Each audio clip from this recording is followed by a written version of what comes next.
जायकेदार पकवान का नाम भी ग्रैंड फैमिली रेस्टोरेंट, जहां मिलेंगे आपको हर तरह के वैरायटीज का खाना जो आपको उंगलियां चबाने पर कर देगा मजबूर। खाने के इस खजाने में आपके बर्थडे, कई तरह की पार्टियां और अपनों के साथ मिल बैठ के बिता सकते हैं खुशियों के पल। B grand family restaurant, central bus stand Bijapur. ನಾಳೆ ನಮ್ಮ ಕಾಂಗ್ರೆಸ್ ಪಕ್ಷದ ನಾಯಕರು, ಯುವಕರ ಕಣ್ಮಣಿಯಾದಂಥ ಶ್ರೀ ರಾಹುಲ್ ಗಾಂಧಿಯವರು ಐತಿಹಾಸಿಕ ವಿಜಯಪುರ ನಗರಕ್ಕೆ, ವಿಜಯಪುರ ಲೋಕಸಭಾ ಮತಕ್ಷೇತ್ರದ ನಮ್ಮ ಕಾಂಗ್ರೆಸ್ ಪಕ್ಷದ ಅಭ್ಯರ್ಥಿಯ ಪರವಾಗಿ ಇವತ್ತು ಸಹ ಪ್ರಚಾರ ಕಾರ್ಯಕ್ರಮದಲ್ಲಿ ಇವತ್ತು ಆಗಮಿಸಿದ್ದಾರೆ. ಅವರು ಸುಮಾರು 11 ಗಂಟೆ ನಂತರ ಇಲ್ಲಿ ಆಗಮಿಸ್ತಾರೆ. ಇವತ್ತು ಇದೊಂದು ದೊಡ್ಡ ಗ್ರೌಂಡ್ ಎಷ್ಟು ಸಾಧ್ಯ ಆಗಿತ್ತು ಅಷ್ಟು ದೊಡ್ಡದಾಗಿತ್ತು ಸಹ ಸಂಪೂರ್ಣ ನಮ್ಮ ಏನು ಇಲ್ಲಿ ಜಾಗ ಇದೆ, ಜಾಗ ಕವರ್ ಮಾಡಿ ಇವತ್ತು ನಾವು ಈ ಪೆಂಡಲನ್ನು ನಾವು ಮಾಡಿ ಇಲ್ಲಿ ಜನರಿಗೆ ಅವ್ರ ಮಾತುಗಳನ್ನು ಕೇಳೋಕ್ಕೆ ಇವತ್ತು ಸಹ ಎಲ್ಲ ಆಸನದ ವ್ಯವಸ್ಥೆ ಎಲ್ಲ ಮಾಡಿದ್ದೀವಿ. ಅವ್ರ ಜೊತೆ ನಮ್ಮ ರಾಜ್ಯದ ಮುಖ್ಯಮಂತ್ರಿಗಳಂಥ ಸಿದ್ದರಾಮಯ್ಯನವರು ಬರ್ತಾರೆ, ಅವರು ಜನರನ್ನು ಉದ್ದೇಶಿಸಿ ಮಾತನಾಡ್ತಾರೆ. ಒಟ್ಟಾರೆ ಇದು ಒಂದು ಐತಿಹಾಸಿಕ ಕಾರ್ಯಕ್ರಮ ಆಗಲಿದೆ. ಹಿಂದೇನೂ ಕೂಡ ಶ್ರೀಮತಿ ಸೋನಿಯಾ ಗಾಂಧಿಯವರು ಬಂದಾಗ ನಾನು ತಮಗೆ ತಿಳಿಸ್ಲಿಕ್ಕೆ ಬಯಸ್ತೇನೆ. ಅವತ್ತು ನರೇಂದ್ರ ಮೋದಿಯವ್ರ ಕಾರ್ಯಕ್ರಮ ಇತ್ತು ಬೆಳಗ್ಗೆ 12 ಗಂಟೆಗೆ, ಸಾಯಂಕಾಲ ಸೋನಿಯಾ ಗಾಂಧಿಯವ್ರ ಕಾರ್ಯಕ್ರಮ ಇತ್ತು. ಸೋನಿಯಾ ಗಾಂಧಿಯವ್ರ ಕಾರ್ಯಕ್ರಮ ಮೋದಿಯವ್ರ ಕಾರ್ಯಕ್ರಮಕ್ಕಿಂತ 2 ಪಟ್ಟು ಜಾಸ್ತಿ ಜನ ಕೂಡ ಮೇಲೆ ಇಡೀ ರಾಜ್ಯದ ನಮ್ಮೆಲ್ಲ ಮಾಧ್ಯಮಗಳು ಮತ್ತು ರಾಷ್ಟ್ರದ ಮಾಧ್ಯಮಗಳು ಅದನ್ನು ಕಂಪೇರ್ ಮಾಡಿದರು. ಇವತ್ತು ದಿವಸ ಮೋದಿಯವ್ರ ಕಾರ್ಯಕ್ರಮಕ್ಕಿಂತ ಸೋನಿಯಾ ಗಾಂಧಿಯವ್ರ ಕಾರ್ಯಕ್ರಮದಲ್ಲಿ ಜಾಸ್ತಿ ಜನ ಇದ್ದರು, 2 ಪಟ್ಟು ಜನ ಇದ್ದರು ಅಂಥೇಳಿ ಗಮನ ಸೆಳೆದಿದ್ದಂಥದ್ದು ನಮ್ಮ ವಿಜಯಪುರ ಜಿಲ್ಲೆ ಇದು.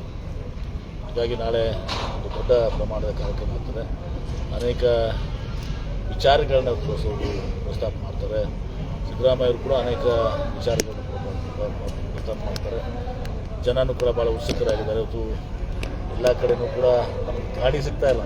ಈಗ ಮದುವೆ ಕಾರ್ಯಕ್ರಮ ಒಂದಾಗೋದ್ರಿಂದ, ಸೀಸನ್ ಒಂದಾಗಿದ್ದರಿಂದ ಎಲ್ಲ ಕಡೆ ವೆಹಿಕಲ್ಸು ಈಗ ನಮಗೆ ಜಗತ್ತು ವೆಹಿಕಲ್ ಸಿಗ್ತಾ ಇಲ್ಲ. ನಮ್ಮೂರಲ್ಲಿ ಎಲ್ಲ ಮದುವೆಗಳು ಬುಕ್ಕಾಗಿದ್ದಾವೆ ಅಂತೇಳಿ ಅಷ್ಟು ಉತ್ಸುಕತೆಯನ್ನು ಇವತ್ತು ಸಹ ಜನರು ಸಹ ತೋರಿಸ್ತಾ ಇದ್ದಾರೆ. ಭಾಳ ದೊಡ್ಡ ಸಂಖ್ಯೆಯಲ್ಲಿ ನಮ್ಮ ಹಿರಿಯರು, ತಾಯಂದಿರು, ಸಹೋದರರು, ಯುವಕರು ಈ ಕಾರ್ಯಕ್ರಮದಲ್ಲಿ ಭಾಗವಹಿಸ್ತಾರೆ. ತಮ್ಮ ಮೂಲಕ ಮತ್ತೊಮ್ಮೆ ನಾನು ಕೂಡ ವಿನಂತಿ ಮಾಡ್ಕೊತೀನಿ, ಈ ಜಿಲ್ಲೆಯ ಈ ಲೋಕಸಭಾ ಮತಕ್ಷೇತ್ರದ ಎಲ್ಲ ನಮ್ಮ ತಾಯಂದರಿಗೆ, ಹಿರಿಯರಿಗೆ, ಸಹೋದರರಿಗೆ, ಯುವಕ ಮಿತ್ರರಿಗೆ ಈ ಕಾರ್ಯಕ್ರಮದಲ್ಲಿ ಭಾಗವಹಿಸಿ ರಾಹುಲ್ ಗಾಂಧಿಯವರ ಹಾಗೂ ಸಿದ್ದರಾಮಯ್ಯವರ ಮಾತುಗಳನ್ನು ಆಲಿಸಿ ನಾವು ಕಾಂಗ್ರೆಸ್ ಪಕ್ಷಕ್ಕೆ ಆಶೀರ್ವಾದ ಮಾಡಬೇಕು ಅಂತೇಳಿ ತಮ್ಮ ಮೂಲಕ ಮತ್ತೊಮ್ಮೆ ನಾನು ವಿನಂತಿಯನ್ನು ಮಾಡ್ಕೊತೀನಿ. ಒಂದು 50,000 ಜನ ಸೇರ್ಬೋದು.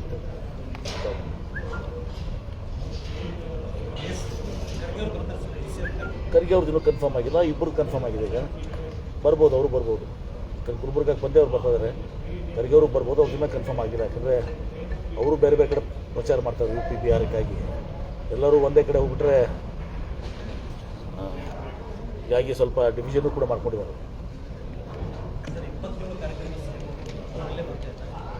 27ಕ್ಕೆ CM ಅವ್ರ ಕಾರ್ಯಕ್ರಮ ಸಹ ಇದು ಮಾಡ್ತಾಯಿಲ್ಲ. ಯಾಕಂದರೆ 26ಕ್ಕೆ ಈ ಕಾರ್ಯಕ್ರಮ ಮಾಡೋದು, ಮತ್ತು 27ಕ್ಕೆ ಯಾಕಂದ್ರೆ ದೇವರಪುರಿಗೆ ಮತ್ತು ಇದರಲ್ಲಿ ಮಾಡ್ತಾಯಿದ್ವಿ. ಆ ದೇವರಪುರಿಗೆ ಮತ್ತು ವಿಜಯಪುರ ನಗರ ಜನ ಎಲ್ಲ ಇಲ್ಲೇ ಇರ್ತಾರೆ. ಮತ್ತು 2 ಸಲ ಇದು ಮಾಡೋದು ಸರಿ ಆಗೋದಿಲ್ಲ ಅಂಥೇಳಿ ಇದು ಒಂದೇ ಕಾರ್ಯಕ್ರಮ, ಸಿದ್ದರಾಮಯ್ಯ ಕಾರ್ಯಕ್ರಮ ಇದು ಮರ್ಜ್ ಮಾಡಿದ್ವಿ. ಸರ್, ಈಗ ಮೋದಿಯವರು ಕಾಂಗ್ರೆಸ್ ಹಿಂದುಳಿದ ವರ್ಗಗಳ ಮೀಸಲಾತಿಯನ್ನು ಕಿತ್ತು ಮುಸ್ಲಿಂ ಕೊಡಲಿಕ್ಕೆ ಮುಂದಾಗಿದೆ ಅಂತ ಹೇಳಿ ಮತ್ತೆ ಹೇಳ್ತಾನೆ ಇದ್ದಾರೆ ಕಾಂಗ್ರೆಸ್. ನೋಡಿ, ತಮ್ಗೆ ಗೊತ್ತಿದೆ, ಕಾಂಗ್ರೆಸ್ಸು ದೇಶಕ್ಕೆ ಸ್ವತಂತ್ರ ಸಿಕ್ಕ ಮೇಲೆ 70 ವರ್ಷದಲ್ಲಿ ಸುಮಾರು 50 ವರ್ಷಕ್ಕಿಂತ ಮೇಲ್ಪಟ್ಟು ಕಾಂಗ್ರೆಸ್ ಪಕ್ಷ ಅಧಿಕಾರದಲ್ಲಿದೆ.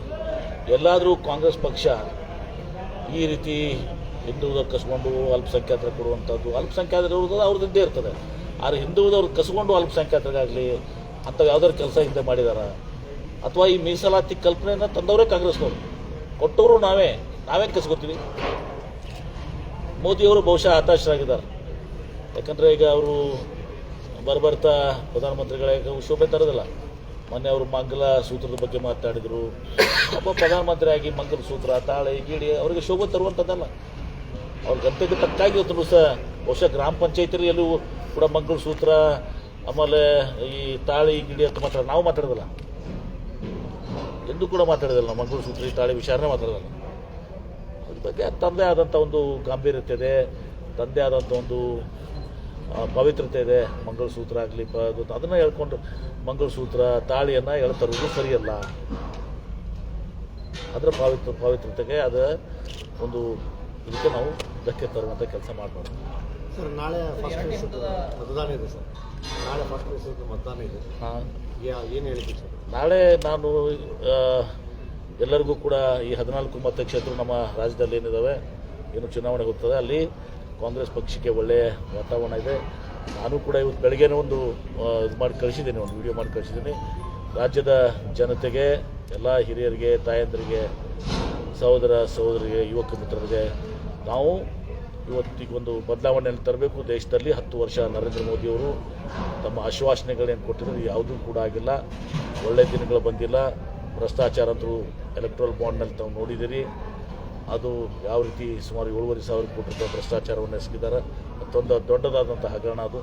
ಆ ಜೊತೆಗೆ ಯುವಕರು ಕೂಡ ನಿರಾಶರಾಗಿದ್ದಾರೆ. ಯುವಕರಿಗೇನು ಪ್ರತಿ ವರ್ಷ 2 ಕೋಟಿ ಉದ್ಯೋಗ ಕೊಡ್ತೀವಿ ಅಂತಿದ್ವಿ, 10 ವರ್ಷದಲ್ಲಿ 20 ಕೋಟಿ ಉದ್ಯೋಗ ಕೊಡಬೇಕಾಗಿತ್ತು, ಅದಾಗಿಲ್ಲ. ರೈತರ ಆದಾಯ ದ್ವಿಗುಣ ಮಾಡಬೇಕಾಗಿತ್ತು, ಅದು ದ್ವಿಗುಣ ಆಗಿಲ್ಲ. ಇದೆಲ್ಲವನ್ನು ಗಮನದಲ್ಲಿಟ್ಟುಕೊಂಡು ನಮ್ಮ ರಾಜ್ಯ ಮತ್ತು ಕೇಂದ್ರ ಸರ್ಕಾರ ಯಾವಾಗ ನಮ್ಮ ಕೇಂದ್ರ UPA ಸರ್ಕಾರ ಆಗಲಿ, ರಾಜ್ಯ ಸರ್ಕಾರ ಆಗಲಿ ಜನರ ಅಭಿವೃದ್ಧಿಗೆ ಶ್ರಮಿಸಿದ್ದಾವೆ. ಅದಕ್ಕೆ ಕಾಂಗ್ರೆಸ್ ಪಕ್ಷಕ್ಕೆ ಈ ಏನು ನಾಳೆ ಮತದಾನಕ್ಕೆ ಹೋಗ್ತಾರೆ ಅವರೆಲ್ಲರಿಗೂ ನಾವು ಕೈ ಜೋಡಿಸಿ ವಿನಂತಿಯನ್ನು ಮಾಡ್ತೀವಿ. ಕಾಂಗ್ರೆಸ್ ಪಕ್ಷಕ್ಕೆ ಮತ ಹಾಕಿ ಒಂದು 14 ಕ್ಷೇತ್ರದಲ್ಲಿ ನಮ್ಮ ಕಾಂಗ್ರೆಸ್ ಪಕ್ಷಕ್ಕೆ ತಾವು ಜಗು ತಂದು ಕೊಡ್ರಿ, ನಮ್ಮ ರಾಜ್ಯದ ಅಭಿವೃದ್ಧಿಗೆ ತಾವು ಕೈ ಜೋಡಿಸಿರಿ ಅಂತೇಳಿ, ಮತ್ತು ಬಡವರ ಪರವಾಗಿ, ರೈತರ ಪರವಾಗಿರುವಂಥ ಸರ್ಕಾರಕ್ಕೆ ತಾವು ಬೆಂಬಲ ಕೊಡ್ರಿ ಅಂತೇಳಿ ನಾನು ಕೂಡ ನಮ್ಮ ಮೂಲಕ ವಿನಂತಿಯನ್ನು ಮಾಡ್ಕೊತೇನೆ. ಮುಗಿಸಿ ಬಳ್ಳಾರಿ ಸರ್, ದೇವೇಗೌಡರು ಕೋಲಾರ ಚಿಕ್ಕಬಳ್ಳಾಪುರಕ್ಕೆ ಕೃಷ್ಣಾ ನೀರನ್ನು ತಗೊಂಡು ಹೋಗಬೇಕು ಅಂತ ಹೇಳಿ ಹೇಳಿಕೆ ಕೊಟ್ಟಿದ್ದಾರೆ. ನೋಡಿ, ಕೃಷ್ಣಾ ನೀರಿನ ಹಂಚಿಕೆ, ಕೃಷ್ಣಾ ತೀರ್ಪು 2ನೇ ತೀರ್ಪೇನಿದೆಲ್ಲ, ಬ್ರಿಜೇಶ್ ಕುಮಾರ್ ತೀರ್ಪು ಏನು 2010 ಬಂತು. ಕ್ಲಾರಿಫಿಕೇಷನ್ ಆರ್ಡರು 2013 ಬಂತು. ಅದು ಅಂತಿಮ. ಹೀಗಾಗಿ 173 TMC ಸಂಪೂರ್ಣವಾಗಿ ಹಂಚಿಕೆ ಆಗಿದೆ. ಬಹುಶಃ ದೇವೇಗೌಡರು ಅದನ್ನು ತಿಳ್ಕೊಂಡು ಮಾತನಾಡಬೇಕಾಗಿತ್ತು. ಆ 173 TMCಯಲ್ಲಿ ಯಾವ್ಯಾವ ಯೋಜನೆಗಳಿಗೆ ಅಷ್ಟು ಅಂತ ನಿರ್ದಿಷ್ಟವಾಗಿ ಕೊಟ್ಟಿದ್ದಾರೆ. ಉದಾಹರಣೆಗಾಗಿ ಮುಳವಾಡಿಗೆ 55, ಚಿಮ್ಮಲಿಗೆ 18, ಗುತ್ತಿ ಬಸವಣಿಗೆ 20, ಹಿಂಗೆ TMCನ ಹಂಚಿಕೊಟ್ಟಿದ್ದಾರೆ.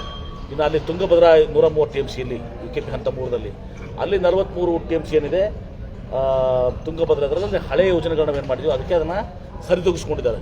ಹೀಗಾಗಿ ಒಂದೇ ಒಂದು TMC ಅಷ್ಟು ನೀರು ಕೊಡಲಿಕ್ಕೆ ಇವತ್ತೊಂದು ಹೊಸ ಸುಪ್ರೀಂ ಕೋರ್ಟ್ನ ಆದೇಶದಲ್ಲಿ ನ್ಯಾಯಾಧಿಕರಣದಲ್ಲಿ ಇಲ್ಲ.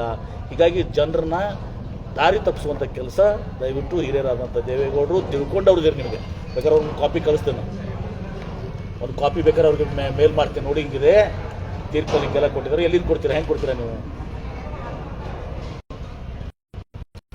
ಅದಾಗೋದಿಲ್ಲ, ಅದು ಮಾಡ್ಲಿಕ್ಕೆ ಬರೋದಲ್ಲ, ಅದು ಮತ್ತು ಮಾಡ್ಲಿಕ್ಕೆ ಬಿಡೋದು ಇಲ್ಲ. ನಾವು ನಮಗೆ ದಕ್ಷಿಣ ಕರ್ನಾಟಕದ ಜನತೆ ಬಗ್ಗೆ ಗೌರವ ಇದೆ. ಇಲ್ಲಿ ಸ್ಪೆಸಿಫಿಕ್ ಅಲೋಕೇಶನ್ ಇದೆ, ಪ್ರಾಜೆಕ್ಟ್ ವೈಸ್ ಅಲೋಕೇಶನ್ ಇದೆ. ಪ್ರಾಜೆಕ್ಟ್ ವೈಸ್ ಎಲೆಕ್ಷನ್ ಇದ್ದಾಗ ಏನು ಮಾಡೋಕ್ಕಾಗುತ್ತದೆ? 130 TMC, ಹಾಗೆ ನಾವು 178 TMC ಕೇಳಿದ್ವಿ. ಇನ್ನೂ ನಮಗೆ ಸುಮಾರು 48 TMC ಕಡಿಮೆ ಬಿತ್ತು. 178 TMC ನಾವು ಕೇಳಿದಾಗ ಆರ್ಮಟ್ಟಿ UKP ಸ್ಟೇಜ್ 3ರಲ್ಲಿ 130ಕ್ಕೆ ಅವರು ಗೆರೆ ಕೊಡ್ಬಿಟ್ರು ತೀರ್ಪಿನವರು. ಹೀಗಾಗಿ ಈ 130 TMCಗಳು ಇನ್ನೂ 48 TMC ಯೋಜನೆಗಳು ನಮಗೆ ಬಾಕಿ ಉಳಿದಿದ್ದಾವೆ. ಇನ್ನೂ 48 TMCಗೆ ನಮ್ಗೆ ನೀರಿಲ್ಲ. 178 ಕೇಳಿದ್ವಿ ನಾವು ಇಲ್ಲಿ UKP ಸ್ಟೇಜ್ 3 ಆ 43 ಬಿಟ್ಟು.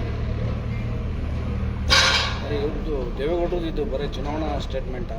ದೇವೇಗೌಡರಿಗೆ ಇದೆಲ್ಲವೂ ಗೊತ್ತಿದೆ ಅಂತ ನಾನು ಭಾವಿಸ್ತೀನಿ. ಅವ್ರು ಗೊತ್ತಿಲ್ಲಕ್ಕೆ ನಾನು ಗೊತ್ತು ಮಾಡಿಕೊಡ್ತೀನಿ, ಕಳಿಸ್ತೀನಿ ಅವ್ರು ನಮ್ಮ ಪ್ರದೇಶ. ನಿಮಗೂ ಕಳಿಸ್ತೀನಿ, ನಿಮಗೂ ಬಿಡುಗಡೆ ಮಾಡ್ತೀನಿ. ಬಹುಶಃ ಸಾಯಂಕಾಲ ಅದರಲ್ಲಿ ನಿಮಗೂ ಬಿಡುಗಡೆ ಮಾಡ್ತೀನಿ, ನೀವು ತಮ್ಮ ಇದರಲ್ಲಿ ಬಿಡುಗಡೆ ಮಾಡ್ತೀನಿ. ದೇವೇಗೌಡರು ತಪ್ಪಿಸಿ ಸ್ವಲ್ಪ ಅವ್ರಿಗೆ ಮರುವಾಗಿದ್ದರೆ ಅದನ್ನು ನೋಡಿ. ಸ್ಪೆಸಿಫಿಕ್ ಅಲೋಕೇಶನ್ ಇದೆ. 173 TMC ಒಂದು TMC ನೀರು ಉಳಿದಿಲ್ಲ. ಇನ್ನೂ 48 TMC ನಮಗೆ ಕಟ್ಟಾಗಿದೆ. 178 TMC ನಾವು ಅದು ಇಲ್ಲಿ 130 ಅಲ್ಲ, ಇಲ್ಲಿ ಒಟ್ಟು ನಾವು 278 TMC ಕೇಳ್ತೀವಿ ಒಟ್ಟಾರೆ. ಅಂದ್ರೆ 278 TMC, 101 TMC ನಮ್ಗೆ ಕಡಿಮೆ ಸಿಕ್ಕಿದೆ. ಇನ್ನು ನಮಗೆ ನೀರಿನ ಕೊರತೆ ಇದೆ. ಅಂಥದ್ರಲ್ಲಿ ಇದು ಸಹ ನನ್ನ ಕೆಲವು ತಪ್ಪಾಗುತ್ತೆ. ಈ ರೀತಿ ಗೊಂದಲ ಸೃಷ್ಟಿ ಮಾಡಿ ದಕ್ಷಿಣ ಮತ್ತು ಉತ್ತರ ಈ ವಿವಾದ ಕಿಡಿ ಹೊತ್ತುವಂಥ ಕೆಲಸ ಮಾಡಬಾರ್ದು. ಅಂಥದಕ್ಕೆ ಆಸ್ಪದ ಇಲ್ಲ, ನ್ಯಾಯಾಧಿಕರಣದಲ್ಲಿಯೂ ಆಸ್ಪದ ಇಲ್ಲ, ಜನತೆಯೂ ಕೂಡ ಅದನ್ನು ಒಪ್ಪೋದಿಲ್ಲ. ಗೌರವಯುತವಾಗಿ ದೇವೇಗೌಡರು ಮಾಡ್ಬೋದು. ನಾನು ನಾನು ಸುಮ್ಮನೆ ನಾನು ಮಾತಾಡೋದಿಲ್ಲ. ನನ್ನ ಹತ್ರ ಎಲ್ಲ ಸಂಪೂರ್ಣವಾಗಿ ದಾಖಲಾತಿದಾವೆ. ದಾಖಲಾತಿಗಳನ್ನ ಬಿಡುಗಡೆ ಮಾಡ್ತೀನಿ. ಇವತ್ತು ಸಾಯಂಕಾಲ ಅಥವಾ ನಾಳೆ ಒಟ್ಟು ನಿಮಗೆ ಬಿಡುಗಡೆ ಮಾಡ್ತೀನಿ. ऐसा आप देख सकते हैं कि मेरे हाथ में यूनिस्टोन, कितने ही सालों से अगर वो पत्थर आपके गुर्दों में हो या पित्ते में, ग्लैडर के भी जहाँ पत्थर होता है ऑपरेशन से नहीं निकलता, लेकिन ये दवा खाने के बाद वो आपको जो यूरिन के जरिए जो है पूरा होकर निकल जाएगा। जहाँ बड़े बड़े ऑपरेशन फेल हो जाते वहां पर ये दवा काम करती है।